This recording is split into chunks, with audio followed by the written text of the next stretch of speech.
Pendant les 3 premières semaines, j'étais très, très, très mal. Donc j'ai vraiment broyé du noir. Tous les soirs, je pleurais, je pleurais, je pleurais et je me disais: «Je vais mourir».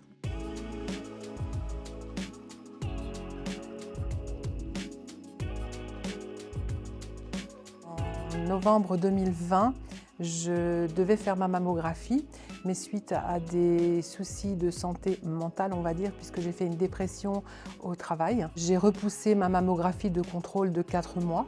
Et c'est lors de cette mammographie que l'on m'a découvert une tumeur. Le chirurgien qui allait m'opérer dans le futur m'a obligée à prononcer le mot cancer. Ça m'a été jeté à la figure, quoi. Je l'ai vécu très violemment, déjà le fait qu'on m'ait obligée à prononcer le mot cancer, sans savoir si j'étais prête à le dire. Lorsqu'il a prononcé le mot chimiothérapie, la première réaction que j'ai eue dans ma tête, c'était: mon Dieu, comment je vais faire avec papa?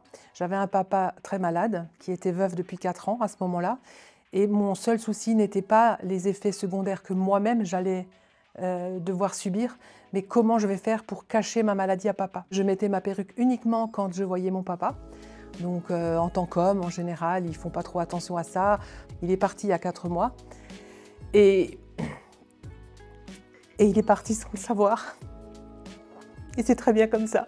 J'ai pris quelques semaines après contact avec la Ligue et j'ai commencé des soins de support, dont l'art plastique. Donc je me suis découvert des talents de peintre. Ça m'a vraiment, mais j'ai trouvé une bulle de bonheur, une bulle d'oxygène là-bas. C'est vraiment important de trouver toute cette bienveillance dont on a tant besoin dans ces moments-là.